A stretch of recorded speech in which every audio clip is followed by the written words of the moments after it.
Spent all goddamn day painting today, just painting the fucking ceiling. Painting ceilings is the worst thing that I've ever gone through. And my father died. Oh, yeah.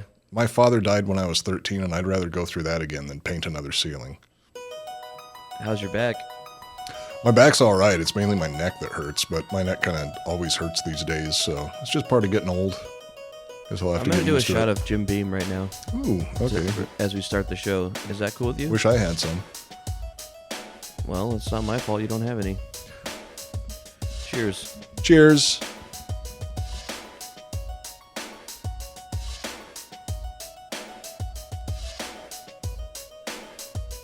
God damn, that wasn't a shot. That was a chug.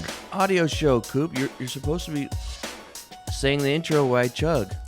Oh, I thought you were... The fuck? Well, you a professional? Welcome to the Iconoblast podcast. This is the show that takes a look behind the public facades of famous icons to show you why you can never take anything at face value. My name is Cooper, and over in Austin, Texas, chugging Jim Beam and calling it a shot is Joel Benner. Ooh, that one looks like it hurt. Iconoblast. We put the past on blast. Hit them with the truth, with things you never knew. Nobody is safe, no thing to place. Got Joel and Coop with history in your face. Iconoblast. Looks like you're getting a little stronger. Like all that manual labor you're doing, you're like building up some muscle mass. Oh, never mind. Nope. That's all just lighting and camera tricks. I learned from the best. Yeah, dude, the shot looks great. I like this setup. Yeah, I'm liking it too. We did a little tweaking right before the show started, adjusted the lighting, and yeah, it looks pretty damn good if I'd say so myself. Lighting setup wasn't my idea. The trim lighting matches the drawing that Rocom did. Oh yeah, of you. But don't look gay. Look tough. There you go. There it is. Might as well tell the glasses. Tell the a bird not to fly. Oh yeah, I wasn't wearing my glasses in that picture for some reason. All right, let's get it a little more accurate. There it is. My pussy. Look at that. Not as pissed. Like, and you're also looking up and a little to the left there, the eye line. Wait, in the picture. Up and a little to the left? Yeah, and your mustache looks cooler in the drawing, so I don't know what we're going to do about that. I don't think there's anything that can be done. I don't either. Technology has only advanced so far, and right now we just don't have the technology. It says "cum." It does. I got cum on my chest. Gross. So I don't know how to segue like into my wife. I wish. Desperately single. I don't know how to transition into the topic from this, but we're going to be doing Harlem Hellfighters Part 2 today. And today we're going to be talking about the best part of the Harlem Hellfighters story, in my personal opinion. We'll be talking about Henry Johnson. Okay. Dude, I just wanted... The last episode, I felt like you fucking robbed me, fucked me in the ass, and left me out to dry without any lube because we got the whole backstory, and then we didn't get to hear about the combat. And these guys apparently kicked fucking ass during World War I. Oh, yeah. They didn't get to talk about it. They saw a shitload of combat. Out of all of the U.S. troops deployed for World War I, they had the longest deployment and saw arguably the most combat out of any other U.S. unit that served over there. And that's why I say, again, the U.S. kind of phoned it in during World War I, but the Harlem Hellfighters didn't. Yeah.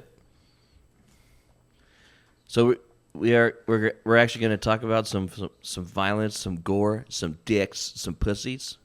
Not a whole lot of pussies in World War I. I mean, not like literal pussies. I'm sure that there were a bunch of figurative pussies during World War I, primarily in the leadership. Fucking Did they have cowards. fleshlights back then? Oh, no. When you were in one of those trenches, as George Washington always said, any port in a storm.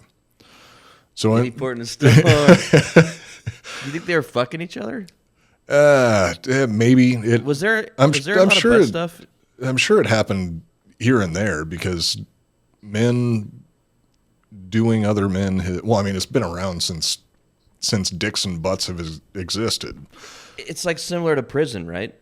Like if you are a straight man and you're in prison for 10 years, after about 3 years, a man's ass starts looking like a woman's ass. And it doesn't mean you're gay. You're just horny as hell. Well, in prison, there's actually a a rule for that where 6 months before your sentence is up, you gotta cut that out so you can transition back to being on the outside. You transition from man buttholes to women vaginas and buttholes if you're into that, and mouths and whatever. It's a different story if you were already gay. Like prison, probably great place for hunting tail. I don't think prison is a great place for pretty much anybody, and that's kind of the point. But yeah, if you're looking to get beaten up and maybe like sadists or masochists, beaten up and fucked. If you're looking to get beaten up and fucked, go to prison. It's the best of both worlds right there. And you can join a gang, which joining a gang is fun. You get a sense of belonging and purpose, and there's. Yeah. Now that I'm thinking about it, prison's a pretty good place. You probably learn more life skills in prison than you do in the military. It's probably either really bad or really good, depending on where you end up in the social dynamic, right? Like if you're kind of a bitch and you end up at the bottom of the barrel, in prison that's not very good unless you want to get fucked all the time. Oh yeah, if you're a bitch, you're somewhere in the middle, or you're going to be somebody's fleshlight while you're in there. Allegedly. Have you ever fucked a fleshlight? I really want to. Oh yeah, I used to own one years ago. Did you actually? Yeah, like 10 years ago or something like that. For real? Yeah, not long after they came out. Wait, is that true? Yeah, I'm dead. I'm dead serious. No, I bought it and used it as a mantelpiece. I put it on my coffee table to be like a conversation starter. Like, oh hey, what was it like? What's up with this pussy on your coffee table? That's been my fucking dream. Honestly, I wanted to get one of those fake asses and have the controller for the TV in the asshole. A pussy butt. Yeah, I remember talking about that. Yeah, pussy butt. Yeah. But wait, you actually got a fleshlight? We've never talked about this. How have we never talked? Yeah. Was it awesome? Yeah, I mean, Was it? Not really. Hey, like gets the job done. Is it better than jerking off? I mean, there's too much like setup and preparation and cleanup and everything like that. And if you're living with roommates, you constantly have to find a place to stash it so nobody else finds it, or else I'll give you shit about it because we're such a sexually repressed society. But no, overall, I mean, for the amount that is it tight? Does it feel like a puss? Yeah, I'd have to do. Warm? No. Well, I mean, I guess theoretically you could soak it in hot water or something. You definitely don't want to microwave it. That's the reason I don't have a fleshlight anymore. No, I never actually microwaved it, but yeah, I'm sure that you could soak it in hot water and give it a little bit more of a realistic feeling. But what else have you fucked? Oh God, how much? We don't have nearly enough time in this episode to go through that list. Wait, did you ever fuck like the shitty old blow up dolls? No. Okay, so I mean that's like fucking a pool what toy. Else? You fucked a man, a woman, and a fleshlight. That's what I know. That's three things total throughout the course of my life. I have had sexual encounters 3 times. No. What else have you fucked? Never had sex with a man. Never had sex with an animal. I mean, in terms an animal when you were in Oregon. No. I moved away before I was like fully sexually mature, or else that for sure would have happened. What about squirrel corpse? What about those squirrels you killed? You ever fuck one of them? No. I would still, I would still consider that to be an animal. No, I was too young for it back then. I wasn't into jerking off. I was into killing shit. Okay. So you didn't fuck animals. You fucked a woman and a fleshlight. What else? Have you fucked a pussy butt? No. I think. No, that's the holy grail right there. Yeah. Like that's. Pretty soon my wife and I will be in the same country living together, and it won't be long distance. I think my time is now. I've got some money saved up. I think I'm going to buy like a, $500 pussy butt. Oh damn, that'd be a big one, dude. The shipping on that would be insanely expensive because if you're spending like $500, that's going to be life size, and that's going to weigh a life size amount. So I want it to be the entire ass with the butthole and the vagina, and I want to be able to set it down on the coffee table. and stick the remote controller in it after I'm done fucking it. So you're gonna wear it out really fast. You got to take care of your equipment, or else you're gonna ruin it real quick. And you can get like famous vaginas and butts and stuff now. I've heard they mold. I've heard about that. They've done that for fleshlights for a long time, and there's no like they're only molding the outside, so it just looks different on the outside. And to be perfectly honest, But that ass though. Wait, it's got the V and the A. Yeah, and the cheeks, so you can, like Belladonna had a great ass. Oh, yeah. Riley Reid has a nice ass, and she has giant pussy lips. So like a pussy butt of hers, you would know it was her puss. But if they're doing them, It's if they do a mold of it, it's going to kind of flatten everything out. It's not like they're actually, you're not going to be able to grab onto them and like, act like they're a fucking bat or something. For $500, I bet you can. For $500, you can get a cheap prostitute 500 times, or you can get one. But that's cheating. One mediocre prostitute. I'm a married man, so a pussy butt is technically not cheating. Oh my God! And you know what you could do? You could put the pussy butt on your wife's butt. And pretend you're having a threesome. You could stack it like a totem pole. Yeah. Now, see, that would be the way to determine exactly how close it is to the real thing, being able to switch back and forth. Because generally, if you're using a fleshlight or a pussy butt, it's probably because you're in a dry spell. So you can't really compare one another. Or you like using toys in the room. There's nothing wrong with that. Welcome to married life. Yeah. No, so you don't put the pussy butt on top of the girl. You have the pussy butt on the ground, and you have the girl like straddle it, and then you have sex with all the holes. All of them, huh? Mm-hmm. All 4 of them? Yep. Or all 6 of them? Depends on how much you spend on the pussy butt, I guess. So, whoa, the Harlem Hellfighters. Oh yeah, Harlem Hellfighters. Sorry, that was really weird. That's the weirdest intro I think we've done. I hope so. But we all found out that you fucked a fucking fleshlight. That's fucking rad, dude. I'm proud of you. It's all right. Not worth the $75 I paid for it. I'll tell you that much. The Hellfighters were one of the most effective units in the U.S. Army during World War I. Their ferocity in combat and refusal to quit in the face of overwhelming odds led to them being one of the only units in the war to never lose a foot of ground. And it's kind of fitting that their unit motto was just super simple, straight to the point. It was just, goddamn, let's go. I can get behind that. Like, let's just get this shit done. Get this. Goddamn, let's go.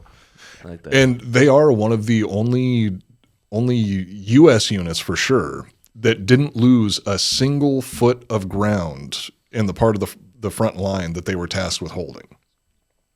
There was a whole lot of retreating going on in that war. I mean, the whole war was just, you move a couple meters forward, push the enemy a couple meters back. Enemy moves a couple meters forward, pushes you a couple meters back. They would spend a year fighting over like less ground. If you were to lay down, you would cover more ground than one side would cover over the course of a year. And something that was kind of morbid about World War I is there wasn't really time to clean up all the bodies after everybody was dead. They were still too busy fighting, and you're fighting in the same areas for months and months, if not years on end. So there would be corpses in the battlefield that would essentially be landmarks. So oh God. 1 year there's Bobby. You would fight up to a certain point, lose one of your comrades, then you get pushed back, fight there for a little while, and then you push forward again. It's like, oh, hey, yeah, I remember when that guy got shot right in front of me. Coop. Yeah, there's Coop. Still has his fleshlight too. If we were in a war together and you were a dead body, and I would be sad for a bit, but I still had to fight, And then when the nights got long and the days were hot and life was hard, if I could see your corpse from my trench, I'd be like, "Love you, Coop," and I'd shoot your body. Like I tried to shoot you right in the, you know? And then when your little butt cheeks wiggle from the bullet, I would laugh. They wouldn't be wiggling for very long. Rigor mortis sets in pretty fast, and the bodies decompose fairly fast, considering how wet everything was over there.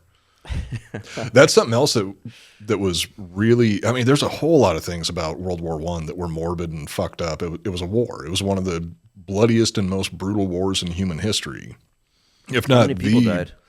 Millions. It's one of the most. Was it worse? Which war was worse? Out of all of them? Out of the two, yeah. I'd say World War I was much worse than World War II. World War I had a higher casualty rate than World War II did. And also in World War II, everybody learned that trench warfare is pretty shitty from a tactical standpoint and from, it affects the enjoyment of the war for the troops. Having trench warfare because your feet are always wet and you're always muddy and you're in the ground. Yeah, and the mud in the trenches, after a certain period of time, it's about 50% shredded human remains and 50% mud.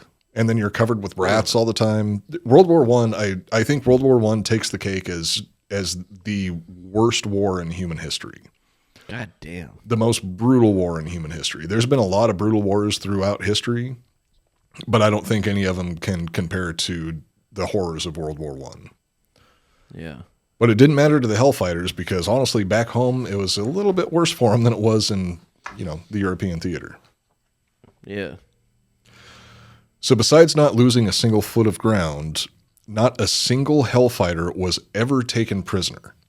None of them ever surrendered. Ever. They always fought to the death. Among their ranks were some of the bravest men to ever set foot on the battlefield. And one of these men was Sergeant Henry Johnson. Henry, what's up? One night in May of 1918, Henry Johnson and Private Needham Roberts, Henry Johnson was a private at this time, he wasn't a sergeant yet.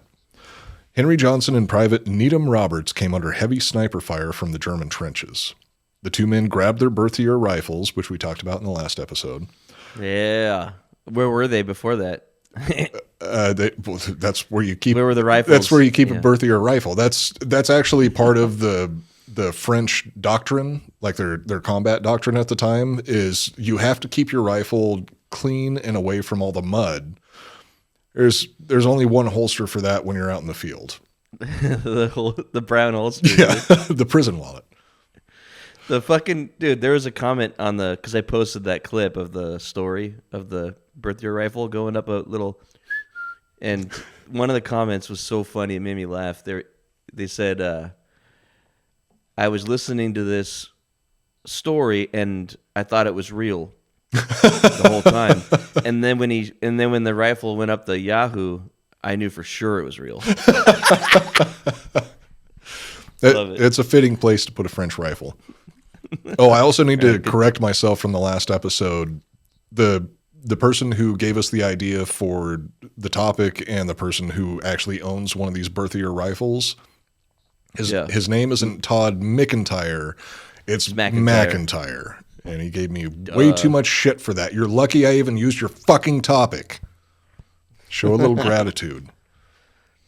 Yeah, McIntyre, Todd. So as I was saying, on the night in May of 1918, Henry Johnson and Needham Roberts came under heavy sniper fire. They grabbed their French rifles and a few boxes of grenades and prepared to hold off the attack. Just after 2 a.m., Johnson heard the sound of enemy soldiers cutting through the barbed wire in front of their position. Johnson sent Roberts back to warn the unit of an attack and began throwing grenades into the darkness one after the other. The Germans responded with grenades of their own, severely injuring Roberts. So to paint a picture of what's going on, goddamn, 2 soldiers from the Harlem Hellfighters are standing guard at night, late at night. I think it's around 2 o'clock in the morning. They're guarding their position. There's other positions along the line that are being guarded, but their particular part of the line was getting attacked. So they hear people moving up. They start taking sniper fire, which at the time there was a whole lot of sniping going on in World War I, but it's not necessarily the sniping that we're accustomed to. That was overall just a big part of the war where you would be looking out for anything in the opposing trench that you could take a shot at. So there were some specialized snipers, but in general, they're all using the same equipment. So anybody can be a sniper, essentially. Like the fucking sweet sniper from Saving Private Ryan that gives some sort of religious speech every time he kills. Oh yeah, what was that dude's name? That actor's name? Because he was in one of the greatest movies. Fucking awesome. Saving Private Ryan wasn't even the best movie that he was ever in. The best movie that he was ever in was Battlefield Earth, written by L. Ron Hubbard, the founder of Scientology. Battlefield Earth. No, it's a fucking shit movie. It's got John Travolta in it. John Travolta. Oh, that one with the dreads? John Travolta, Forrest Whitaker, and whatever the dude's name is from Saving Private Ryan. I used to know his name, but I can't remember it right now. Yeah, terrible movie based on an even worse book.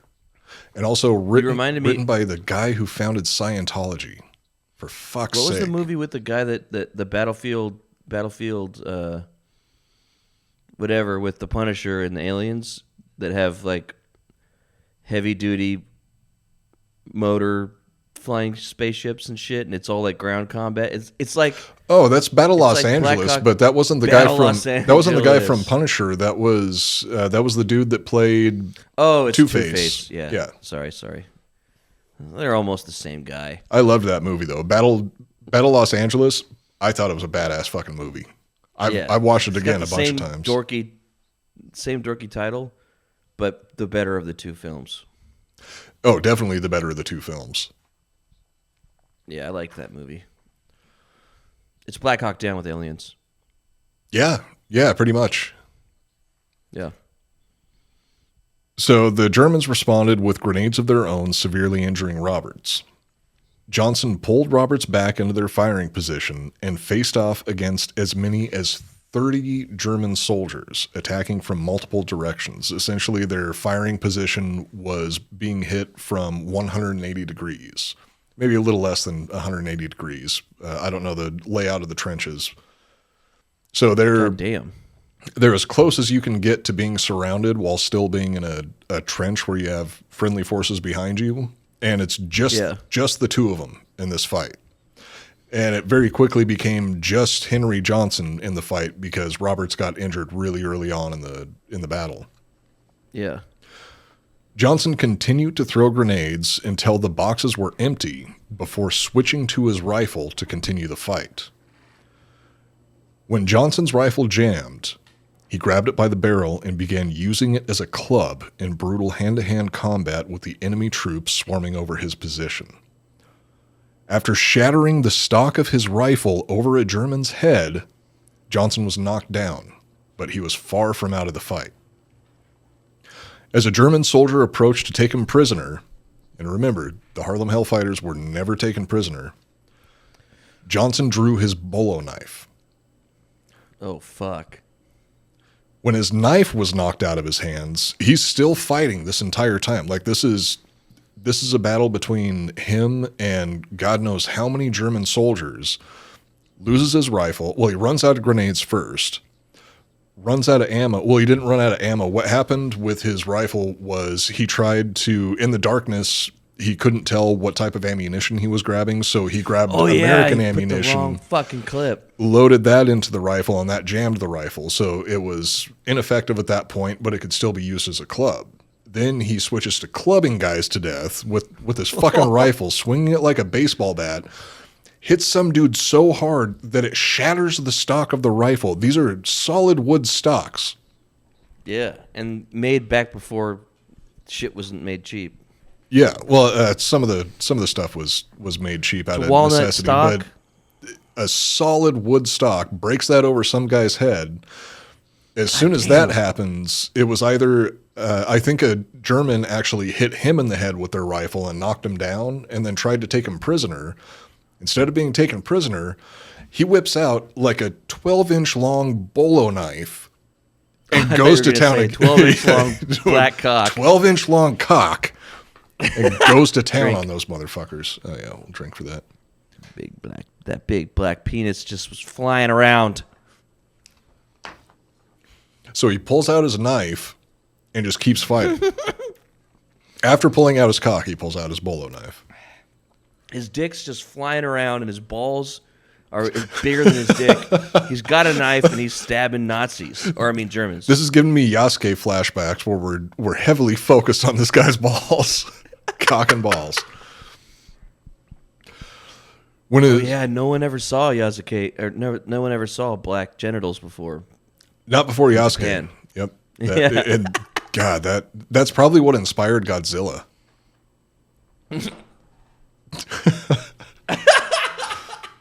Holy shit. When Johnson's knife was knocked from his hands, he continued to fight with just his fists. Cock. This went on throughout the entire night. Well, starting at around like 2:00 in the morning up until the sun came up when the attack finally broke. God damn. So grenades, runs out of grenades. Rifle jams. Starts using his rifle as a club, breaks it over some German's head, pulls out his knife, keeps fighting. That gets knocked out of his hands. So he just goes full Mike Tyson on these guys and keeps going until they finally call the retreat and run back to their own trenches. That's insane, dude. That's badass. And this guy, Henry Johnson, is one of the most amazing people in World War I. He didn't give a fuck, dude. Yeah, he outshines so many other people that were given so much more credit for doing less. And it's specifically the reason that he wasn't given the credit was specifically because of the racial biases of the time. Mm. Yeah, dude. Have you seen the comic book? The comic book of what? There's a illustrated comic. I forget the guy's name, but when I was I was making the thumbnail for the last episode, and I came across this.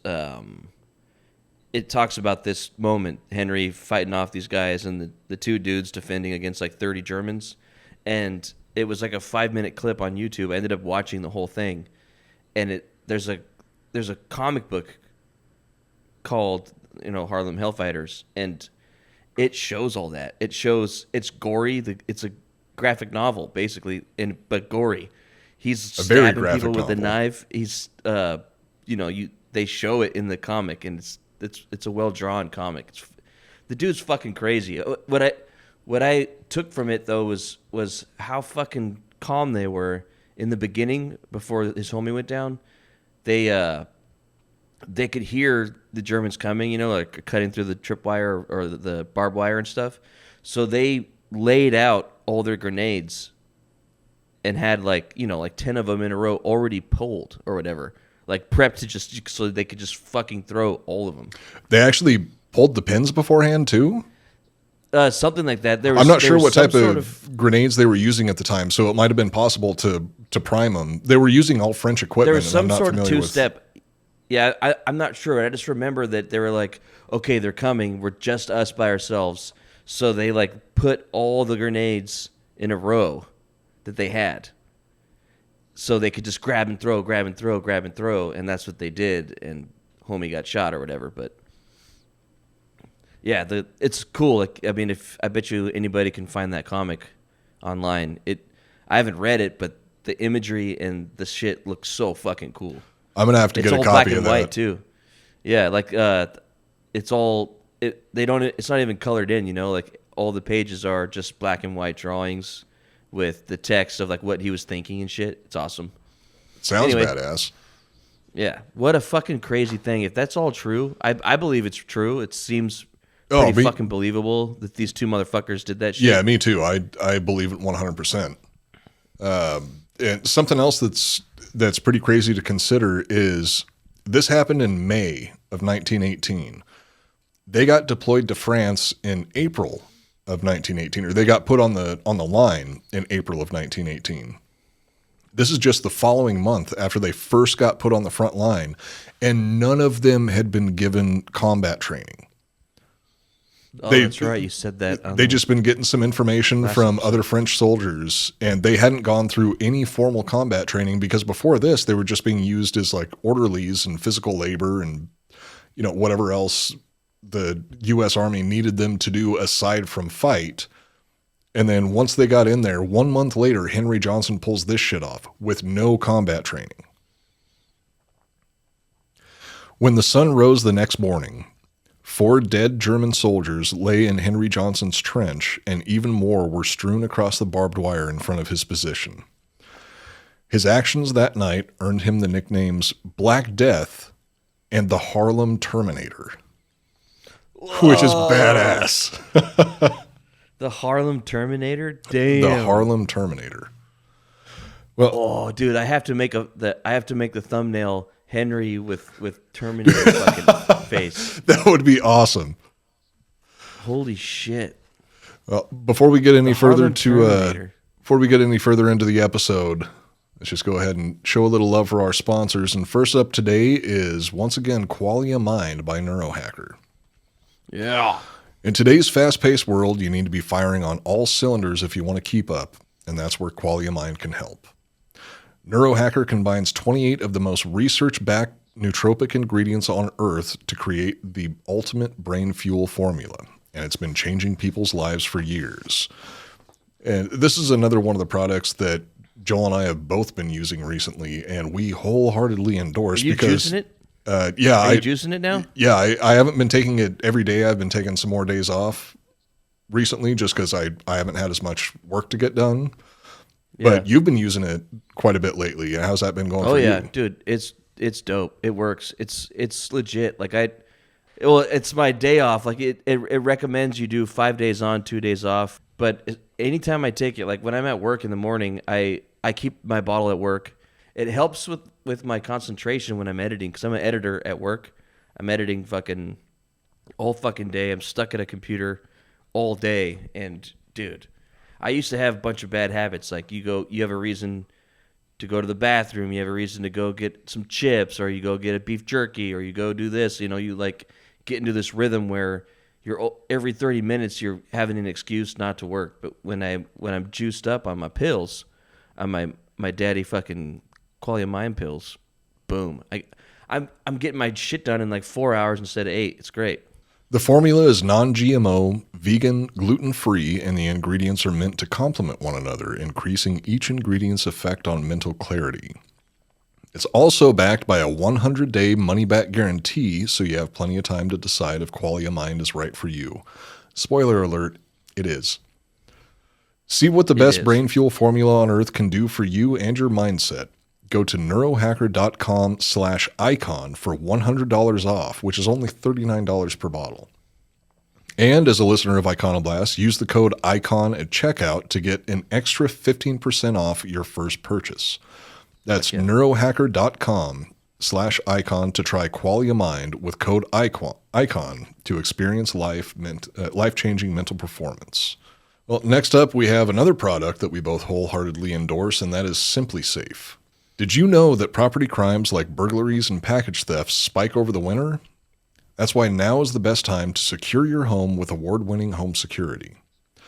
Simply Safe is the home security system we both recommend to everybody because, we both tried it out ourselves. Fuck yeah. In an emergency, professional monitoring agents use Fast Protect technology exclusively from Simply Safe to capture critical evidence and verify the threat is real so you can get priority police response. With advanced sensors for every room, window, and door, Simply Safe is security for your entire home. They have HD security cameras for both inside and outside your home, motion detection that only alerts you when a threat is real, and even hazard sensors to detect fires, floods, and anything else Mother Nature can throw at you. My favorite feature of Simply Safe is their top-rated app that lets you control your system anywhere, anytime. Arm or disarm, unlock for a guest, access your cameras, or adjust your settings all from your phone. Dude, you should set it up at the fucking new studio, dude. They sent us another kit. You should another one. Okay, because the Because I've got one for my house, and then So you're gonna put the Simply Safe system in your house, your new house? Mm-hmm. Fuck yeah. yeah, once. So the house is still in the process of being built. Once it's finished being built, I'm going to do a video showing the installation process of the Simply Safe system. Hell yeah, dude. Dan Holloway uses it. Yeah, the way that Dan has it set up is kind of unique, though, because his is all outward facing, keeping the world safe from him. Exactly. And they're all inside the toilets, which is weird. Customize. Well, you don't want anybody stealing your shit. Customize the perfect system for your home in just a few minutes at simplysafe.com/icon. Go today and claim a free indoor security camera plus 20% off with interactive monitoring. That's simplysafe.com/icon. There's no safe like Simply Safe. Yeah. Dude, I think I fucked up both those ads so bad. I'm sorry. We're gonna lose both our sponsors now. No, it'll be fine. Our listeners know when we're joking. Yeah, I get the emails of the mistakes I make all the time. I do really like the idea of Dan Holloway having a security system for his house just to keep everybody else around him safe from him. Yeah, because it's like Rorschach and Watchmen. I'm not stuck in here with you. You're stuck in here with me. You're stuck in here with me. I liked that character. Or that actor being that character made that character so badass. Yeah, I haven't seen him pop up in very many other movies since then. Dude, he was in Barbarians, which is a movie that I was recommending. I think on Crime Corner I brought it up, and I've told you about it. Dude, you got to watch it. It's with Justin Long. No one likes him, you know. Justin Long in a movie called Barbarians? Dude, he plays like this dorky Hollywood guy who gets accused of... he gets Me Too'd. And it's fucking hilarious. Like, a girl's just like, you raped me. And he's like, fuck. And his movie gets canceled. So he has to try to sell his properties. And one of the properties just has, like, mutants living inside it, and he doesn't know. Because he just uses it for Airbnb. But it's so good. Like, so he's trying to sell his fucking house. So he's, like, measuring shit. And then he goes into his cellar or the basement, and he's like measuring it so he can write down how many square footage he wants to try to sell his house for. And then he finds like a hidden door, and it goes downstairs. And instead of being scared, like it's shot like a horror movie, you know, like, so like when you first see it, you're like, oh my God, that's terrifying. It's a staircase that goes 3 stories down. He doesn't even fucking think about it and just starts measuring it because it means more property. He finds a room at the bottom that has there's a camera and a bed with blood all over it. And he's like, fuck yeah. And then he measures the fucking room. He's like, more money. That's all he's thinking about. And then like a mutant redneck woman with giant tits like murders him. It's great. That sounds great. Yeah, I'll have to check it out. My sister was make a sequel. My sister was recommending it also. Yeah, it's fun. Watch it. You know who really needs a movie made about him is Henry Johnson. Yeah, I'd watch it. After the dust had settled, Johnson had suffered 21 combined shrapnel, bullet, and knife wounds over the course of the fight. That's on the level with Benavidez, getting so many injuries and still kicking, like still just taking the fight to the enemy with it. It's fucking awesome. Not to mention, he also successfully saved Needham Roberts' life. For his gallantry, the U.S. awarded Henry Johnson with a big pile of jack shit. No medals, no commendations. They didn't even give him a pat on the back and tell him good job. They completely ignored it.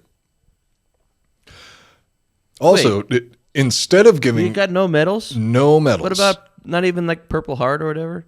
No, well, he did get something once he got back to the States, and what he got was the Army forbade him from wearing his uniform in public because he was going on speaking tours talking about how poorly the black troops were treated in World War I. And the U.S. government did not like that because that made him look bad. So this guy who who did one of the most courageous acts during the entire war. In terms of American troops, I dare say that his action was the most courageous out of all of the American troops deployed to World War One. And they forbade him from wearing don't wear your uniform. Yeah, you're making us. It's not a good look. You're making us look bad by telling the truth about us. So go fuck yourself. What the fuck? This is the Iconoblast part of the show. Yeah, blasting the U.S. government during World War I for being very ineffective, coming in right at the tail end, spiking the football, and then withholding one of their most effective units from the front lines, finally sending them to the front lines months later. And then when they do really fucking well, they leave them deployed for 191 straight days under fire. And then when they bring them back to the States, they don't get shit for it. They don't get anything for what they did. What the fuck? Yeah, it's messed up. And have they done anything recently? Like, because a lot of the times they, like. Well, we'll get to that. I know what you're about to ask. I'd also like to mention that not only did they forbid Henry from wearing his uniform once he got back to the States, when he continued to wear his uniform, they issued a fucking arrest warrant for him. They arrested him for continuing to wear his uniform while he was describing the conditions that him and his fellow soldiers of the 369th. How do you arrest someone for what they're wearing? What if I wear a fucking World War I military outfit and talk shit about the government? Am I going to get arrested? Not for World War I, not anymore. But but that's what he was doing, right? You'll still get in trouble for stolen valor if you walk around in a uniform saying that you did something that you didn't. I don't know if you'd get arrested. You're a piece of shit for doing it. I wouldn't say anything I didn't do. But why can't I just wear a fucking army jacket? One of my favorite jackets, I lost it, was an army jacket. Well, you can definitely still wear that as long as you're not going around claiming that you're ex-special forces and you did all this shit overseas. I'm not doing that. I'm just talking shit about the government in a uniform. Oh yeah, and back then, fuck them. Fuck the government for the way that they treated the Harlem Hellfighters. They, like I said, one of the most effective units. He got arrested? I'm not sure. I think he did get arrested, but I know for a fact that they issued a warrant for his arrest because he refused to stop wearing the uniform that he definitely earned the right to wear while he was going around telling true stories about the way that the rest of the military was treating him and other black soldiers while they were sacrificing their lives for a war that we had no reason to be a part of. No reason to be a part of. The war was almost over by the time we got there. It was the military industrial complex that pushed us into that. We needed that cake. We needed that candy, dog. We need to make that money, you know what I'm saying? Bop, bop, bop. So unfortunately, Henry died in 1929 at the age of 36, only about 10 years after he got home from World War I. And it wasn't until 2015, 86 years later, when he was finally officially recognized by the U.S. government for his actions. He was posthumously awarded the Medal of Honor by Barack Obama in 2015. Thank God. That's what I was going to ask. It's about fucking time. They could have done that a good, I'd say, 86 years sooner. Yeah. Not the best president we ever had, but that's one good thing that he did do. At least he took care of that. And then, he went on to launch more drone strikes than any other president in history and extrajudicially kill an American citizen overseas. He was like, fuck, dude, Henry killed 30 Germans by himself. I got a drone strike at least 1 million motherfuckers. His whole presidency was him trying to upstage Henry Johnson. Yeah, he was fucking he got intimidated by him, so he just started nuking people. As much as I like to talk shit about the French, on the other hand, were more appreciative of the contributions made by Henry Johnson and the Harlem Hellfighters. The Croix de Guerre, which is France's highest military honor, similar to the Medal of Honor, was given to 170 soldiers from the 369th Infantry. Johnson was the first U.S. soldier to receive the medal in World War I.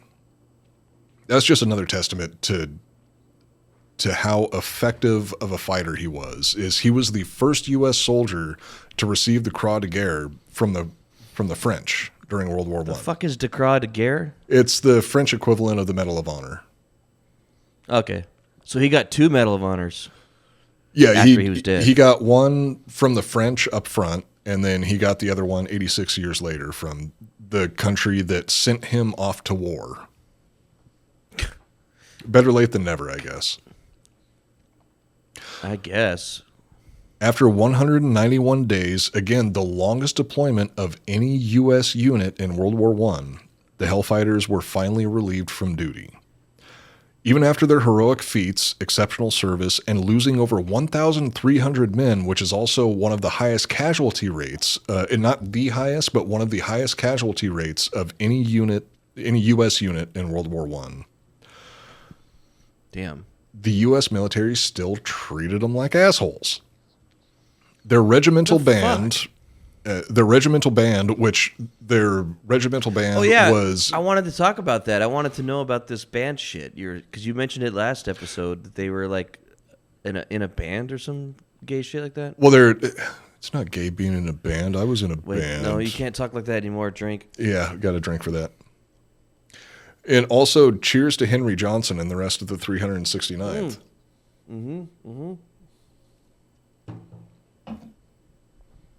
So the regimental band for the 369th Infantry was widely known and celebrated because it was led by a famous musician from the States. I don't remember the guy's name. I have a hard time remembering things that I don't have written down and sitting right in front of me. But the leader of the band was a well-known musician, well-respected musician, and they were playing tunes and killing Nazis. Well, German. Killing the Huns. The Huns, that's right, the Huns. So, interesting story about the leader of the regimental band for the 369th. The regimental band, yeah. They were doing a performance. I don't know if you'd really call it playing a show when it comes to a military band or like a marching band, but they were doing a performance, or I think it was just slightly before they were going to perform. The leader of the band got in an argument with one of the musicians from the band. That guy pulled out a knife and stabbed him in the neck. But at first it seemed like it was superficial. So the leader of the band, I really wish I would have written his name down. But I'm sure somebody in the comments is in the live chat for the YouTube premiere Monday nights at 9 p.m. Central Standard Time. Go to the Iconoblast YouTube channel. I'm sure somebody will give us the name. Most likely Frightening Me or Ruben, because they're on top of that shit all the time. So he got Daddy Knifey Daddy. I don't remember. I can't remember his name. Daddy Knife Fight. Or are you talking about Ruben? No, I'm just saying. I think the guy's name was Daddy Knife Fighter. Yeah, Daddy Knife Fighter. Maestro Daddy Knife Fighter. Maestro Daddy. So he gets stabbed in the neck, but it looks like it's a fairly superficial wound. So he tells the rest of the band, go ahead, the show must go on, as you know. Go ahead and play the show. I'm just going to sit this one out. And it was like 6 hours later he died from the knife wound to the neck. I said, God damn.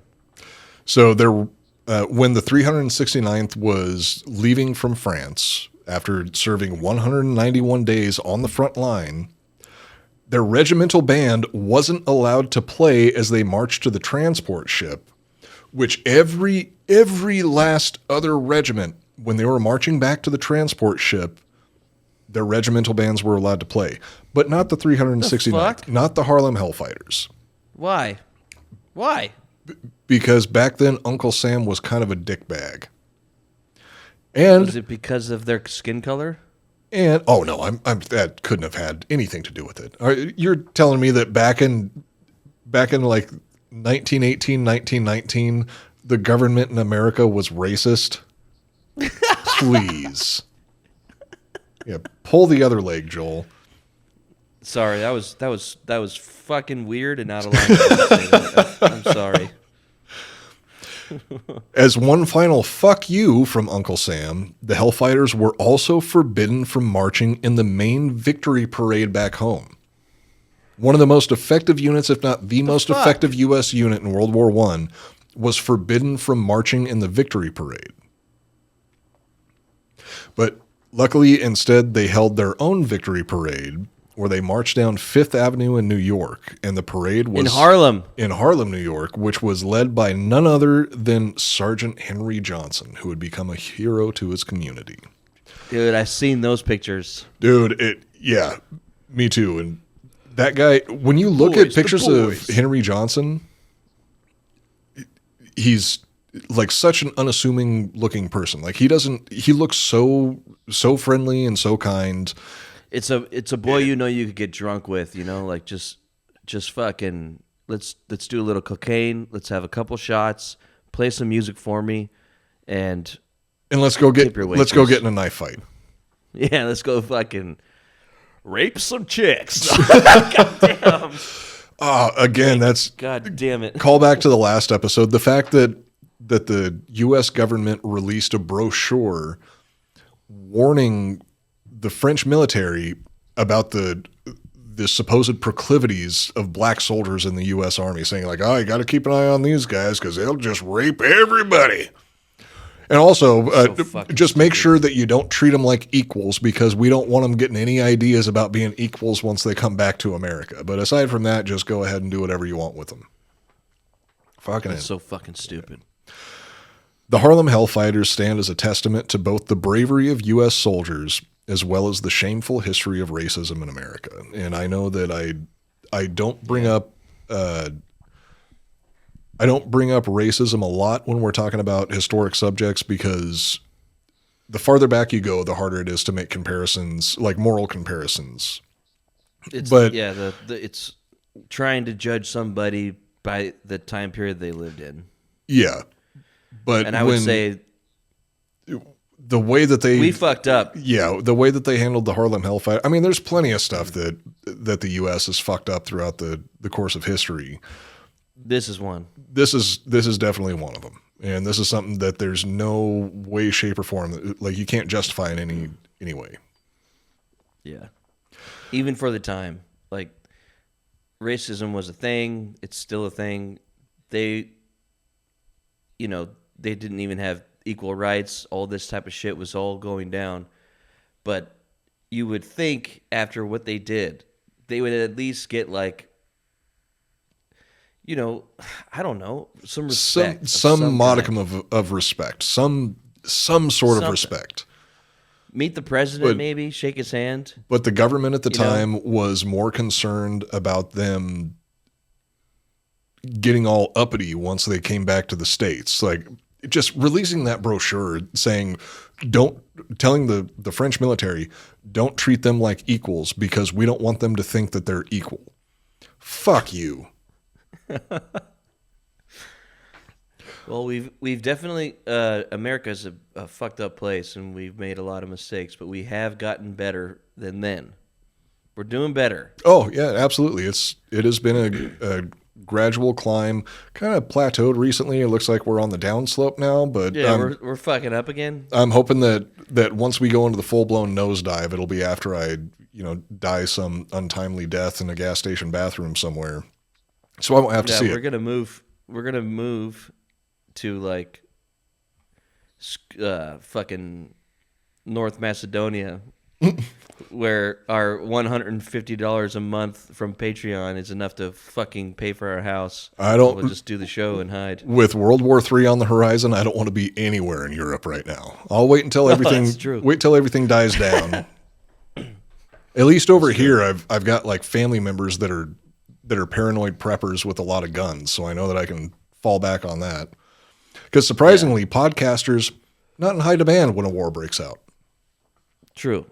Yeah, I got Dan, so if the shit's the fan, I'm just going straight to Dan's house. And two things will happen. One, he'll let me in and give me a gun, or two, he'll just shoot me right in the face when I get there, and I'm actually cool with both. End it quick. I know what to do. Like, dude, honestly, like if you get cancer or if you are actually done with your life and you want to end your life, just kick in the door at Dan's house. You'll be dead in seconds. Dan will take care of the rest.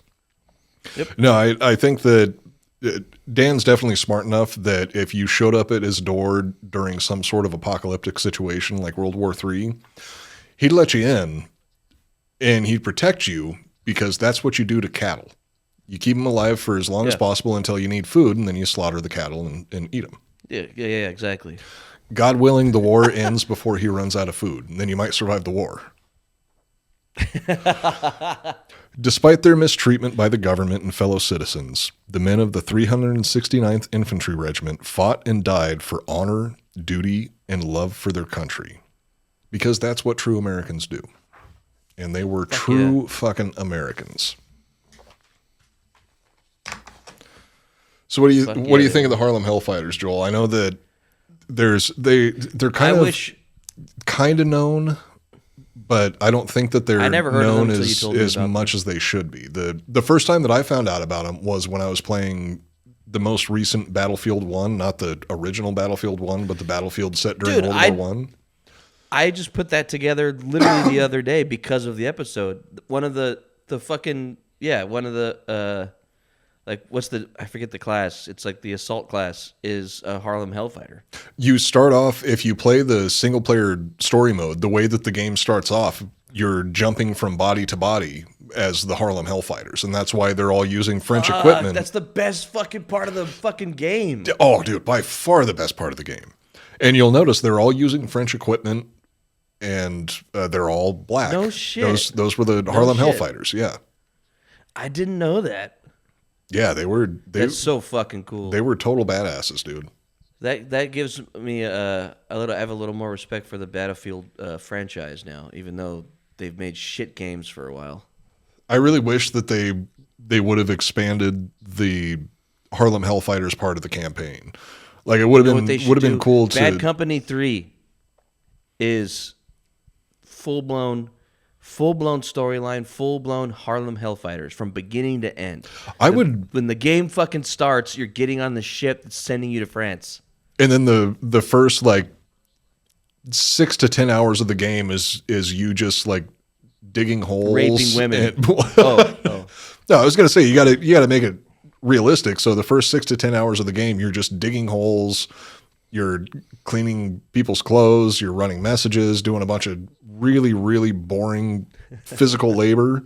And then the last hour of the game is just nonstop combat back to back. And then no matter what, by the end of the game, it just says you lose. I was, yeah, that would be an accurate portrayal, but I was hoping for a little more combat stuff. Like I know that there's like at least 8 fucking crazy missions they did. I know that they took over they had to by themselves attack some fucking town that was full of Germans, and they lost like half of their fucking regiment or whatever taking this place, and then they held the place until more reinforcements came. I would want to know like there is a guy that was there for every single fight in every single battle for a fucking year. Every day. Like, what does that do to you? Like, what is the mental breakdown of that? And how are they, what happened to them once they got home? We saw what happened to the main guy. He got fucking accused of being a piece of shit because he was telling the truth. What about all of them? Like, what happened to all the hundreds of the Hellfighters that were still alive?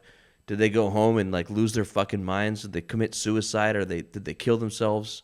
Were they, what was their PTSD like?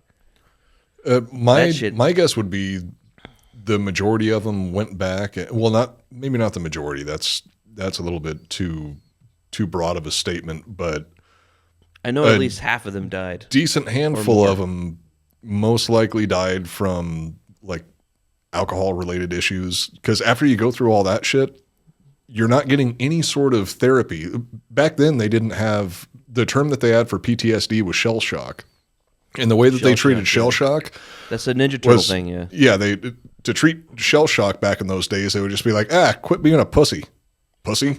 And if you didn't quit being a pussy, then you got kicked out of the military. You were shunned. You were ostracized. You were shamed for being a coward, not understanding that going through those experiences is insanely damaging to the mind. Yeah. So they'd go home and drink a lot. God bless them. God bless them, everyone. Well, that's it for this episode of the Iconoblast podcast. Don't forget to subscribe to our YouTube channel, the Iconoblast podcast YouTube channel. Every Monday night at 9 p.m. Central Standard Time, we have our Monday night premieres, and Joel and I sit in the live chat and talk with everybody. Shoot the shit. Tell dick and fart jokes. Now you're getting married now too, right? With someone in the chat. Well, no, I'm currently planning the proposal hasn't happened yet. I'm planning the divorce first because I like to plan ahead. Shout out, Jessica. Looking forward to paying you alimony. You can also follow us on Instagram at Iconoblast Podcast. You can follow me at Coop Nukem. You can follow Joel at Joel R. Benner. I'm not wearing my shirt today. Shit. I'm wearing my cum shirt. I'm not wearing my Iconoblast shirt. That's okay. Well, you can also go to shop. Leave comments. Leave comments on the... And 5 stars, because we haven't had a new review in about 3 weeks, I think, and they're funny. Like I love when people leave comments that relate to the show or anything like that. So please leave comments and give us 5 stars on iTunes and Spotify, because it helps grow the show and keeps us in the algorithm, you know? Yeah, and also don't forget to hit the like button on YouTube if you're watching this right now, or else Adam is going to be pissed. He'll come down on your heart. He'll rape you. And despite the fact that I'm not wearing one of our Iconoblast shirts today, go to shop.drinkingbros.com and check out all the merch that we have. We've got a few different designs. You can get them on t-shirts, you can get them on mugs, you can get them on butt plugs, dildos, pocket pussies. We're gonna make a new fleshlights badge. Fleshlight. I'm getting the silicone mold made of my mouth for of your pussy. No, that's what I call my pussy. It's my upper pussy. Getting one of those made for shop.drinkingbros.com also. I have a quick question before we go. Oh boy, here we go. So if you wanted to transition to a woman, let's say you do it, right? So Joel, I told you I didn't want to talk about this on the air. So let's say, what if you want 2 vaginas? Well, you got to buy the deluxe package. Can you get actually, can you? So I know what they like when you transition from a man to a woman, they take your dick and put it inside out and try to make that dick the hole. Yeah, they turn your innie into an outie, or your outie into an innie. So what? But what if you already had a pussy and we're just like, yo, I'm rich. I want 2 pussies because I have 2 husbands, or whatever the reason. You have a reason where you're like, I need 2 vaginas. Can they just make a vagina? No, I can tell you exactly what to do for free. Quit being a little bitch and take it in the ass. Well, you're doing that too already. And you know, there's those anomalies. You know, the 1% of those ladies that have the 2 fucking vagina holes. Mm-hmm. Inside, it looks like 1 vagina, but inside there's 2 holes. So I was just wondering if there was like a possibility of some sort of surgery where you could just get a vagina. To me, if you're already working with 1 vagina and 1 butthole and 1 mouth, anything more than that is just being greedy. What if I wanted a vagina under my balls? Between, the space between a blink and a tear. It's dick, balls, vagina, butthole. Like, what if you want the whole package? I think that's a tough one, man. But I think that like this is what the story of Icarus was warning us against. You don't want to fly too close to the sun, or else you're just gonna come crashing down. If you've got a vagina and a butthole, that is more than enough. If you've got a dick and a butthole, that's plenty. Don't be greedy. Work with what you got. Well, I just think it's bullshit that chicks can get dicks. And dudes can't get a vagina if they want without losing their dick. I want to keep my dick and have a vagina. You can't have your cock and eat it too. I'm sorry. All right, that's it for this episode, everybody. We'll catch you all next week. Later.